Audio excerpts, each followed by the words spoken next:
ఏది అయినా ట్రై చెయ్యి ఆచి చికెన్ మసాలా. ఆచి చికెన్ మసాలా. మాజీ మంత్రి జీవన్ రెడ్డి కాంగ్రెస్ పార్టీతో తన సుదీర్ఘ దోస్తానాకి కటీఫ్ చెప్పారు.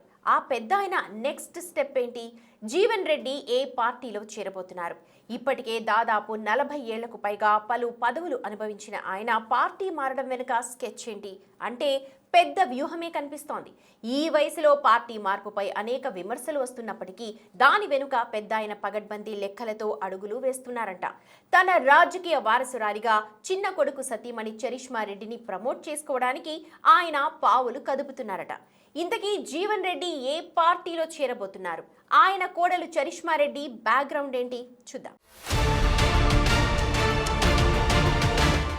ఉమ్మడి కరీంనగర్ జిల్లాలో కాంగ్రెస్ పార్టీకి 4 దశాబ్దాలకు పైగా పెద్ద దిక్కుగా వ్యవహరించిన మాజీ మంత్రి జీవన్ రెడ్డి ఆ పార్టీకి గుడ్ బై చెప్పేశారు. అసెంబ్లీ ఎన్నికల్లో జగిత్యాల నుంచి ఓటమి, పార్లమెంట్ ఎన్నికల్లో నిజామాబాద్ ఎంపీగా పరాజయం, ఉన్న ఎమ్మెల్సీ పదవి రెన్యువల్ కాకపోవటం, అధికారంలోకొచ్చిన పార్టీ పరంగా ఎలాంటి ప్రాధాన్యత లభించకపోవడంతో ఆయన అసంతృప్తిగానే కనిపించారు. అది చాలదన్నట్లు జగిత్యాలలో బీఆర్ఎస్ నుంచి తనను 2 సార్లు ఓడించిన డాక్టర్ సంజయ్ కుమార్ ని కాంగ్రెస్ పార్టీలో చేర్చుకోవడంతో ఆయన అసంతృప్తి ఓపెన్ అయిపోయింది.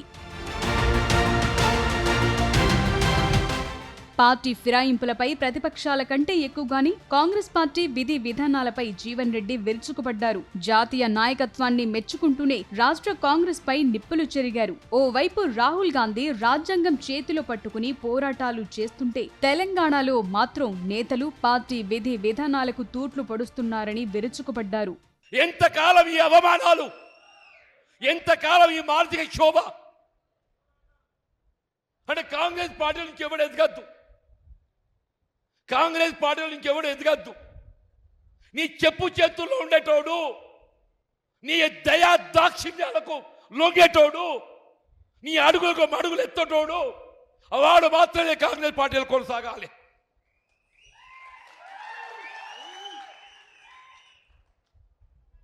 నిన్ను ఎదిరించేటోడు, రాహుల్ గాంధీ ఆలోచనకు అనుగుణంగా నడిచేటోడు, నువ్వు ఎవరిని అడగదొక్కుతున్నావే? రాహుల్ గాంధీ గారి ఆలోచనకు అనుగుణంగా నడిచేటోడిని అడగదొక్కుతున్నావు అంటూ నేను.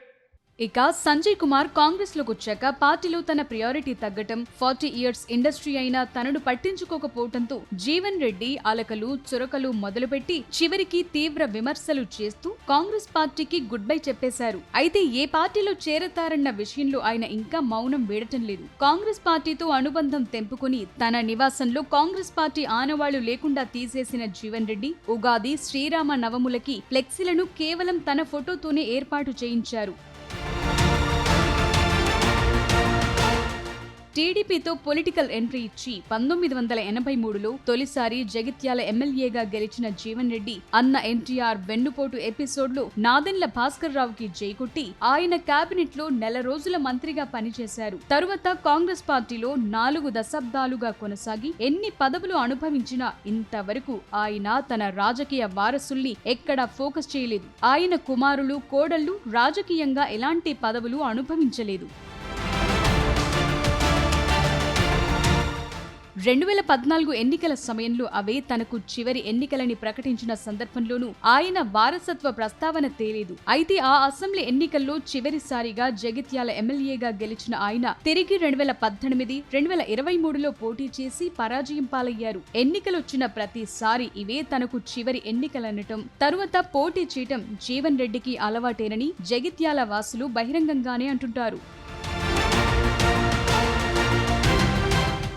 బీఆర్ఎస్ అధికారంలో ఉండి ఆ పార్టీ గ్రాఫ్ పీక్ లో ఉన్నప్పుడు కాంగ్రెస్ నుంచి పెద్ద ఆయన ఎమ్మెల్సీగా గెలవగలిగారు. అప్పటి ప్రభుత్వంపై శాసన మండలిలో ఒంటరి పోరాటం చేశారు. ఆ క్రమంలో అప్పటి ముఖ్యమంత్రి కేసీఆర్ బీఆర్ఎస్ లోకి రావాలని స్వయంగా ఆహ్వానించినా కూడా జీవన్ రెడ్డి అటువైపు కన్నెత్తి కూడా చూడలేదు. ఇక కాంగ్రెస్ నుంచి బయటకొచ్చాక ఆయన బీఆర్ఎస్ లో చేరటం దాదాపు ఖాయమైందంట. ఒకప్పుడు అదే పార్టీపై నిప్పులు చెరిగి ఇప్పుడు తిరిగి మళ్లీ బీఆర్ఎస్ వైపే చూస్తుండటం జీవన్ రెడ్డిని తీవ్ర విమర్శ పాలు చేస్తోంది.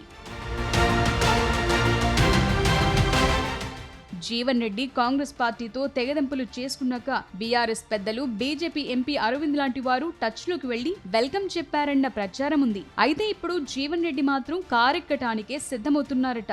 ఇప్పుడున్న పరిస్థితుల్లో తన పదవుల కంటే తన వారసుల తెరంగేట్రం ముఖ్యమని ఆ దిశగా కార్యాచరణ చేసుకుంటున్నారట. ఇప్పటికే గులాబీ పెద్దలు కేసీఆర్, కేటీఆర్, హరీష్ రావులతో జరిగిన భేటీల్లో పెద్దాయనకు స్పష్టమైన హామీలు లభించాయట.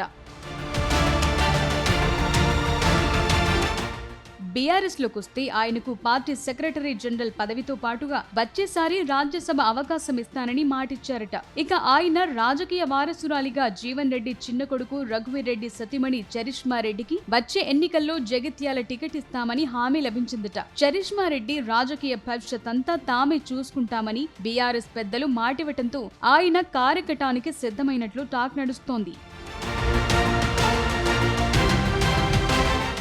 ఇప్పుడు జీవన్ రెడ్డి రాజకీయ వారసురాలిగా చరిష్మా రెడ్డి పేరు ప్రధానంగా ఫోకస్ అవుతుంది. చాలా రోజుల నుండి ఇంట్లో మామయ్య జీవన్ రెడ్డి బాగోగులు, కార్యకర్తల వ్యవహారాలు చరిష్మా రెడ్డి చూసుకుంటున్నారట. ఆమె ఉన్నత విద్యావంతురాలవ్వటం రాజకీయంగా కలిసి వచ్చే అంశమంటున్నారు. ఇటీవల జరిగిన మున్సిపాలిటీ ఎన్నికల్లో జీవన్ రెడ్డి అనుచరులకు కాంగ్రెస్ టికెట్ దక్కకపోవడంతో ఇండిపెండెంట్లుగా పోటీ చేశారు. వారి తరపున తనదైన శైలిలో ప్రచారం చేసిన చరిష్మా రెడ్డి నలుగురిని కౌన్సిలర్లుగా గెలిపించుకోవడంతో మామయ్యకు తగ్గ కోడలుగా ఆయన అనుచరుల్లో గుర్తింపు తెచ్చుకున్నారు. చరిష్మా రెడ్డికి గత అసెంబ్లీ ఎన్నికల తరువాత జగిత్యాల నియోజకవర్గంలో రాజకీయంగా చురుగ్గా ఉంటున్నారు. ఆ క్రమంలో వచ్చే ఎన్నికల నాటికి నియోజకవర్గాల పునర్విభజన జరిగినా జరగకపోయినా జగిత్యాల నుంచి చరిష్మా రెడ్డిని బరిలోకి దించేలా జీవన్ రెడ్డి ప్రణాళికలు సిద్ధం చేసుకుంటున్నారట. బీఆర్ఎస్ కూడా జీవన్ రెడ్డి కండిషన్లకు ఒప్పుకుని గ్రీన్ సిగ్నల్ ఇవ్వడంతో తన రాజకీయ వారసురాలిగా కోడలు చరిష్మా రెడ్డిని ప్రకటించడానికి సిద్ధమవుతున్నారట. అంటే ఇటీవల పండుగ ఫ్లెక్సీల్లో ఒంటరిగా కనిపించిన జీవన్ రెడ్డి త్వరలోనే గులాబీ కండువా కప్పుకుని తన వారసురాలితో కలిసి ప్రజల ముందుకొస్తారన్నమాట.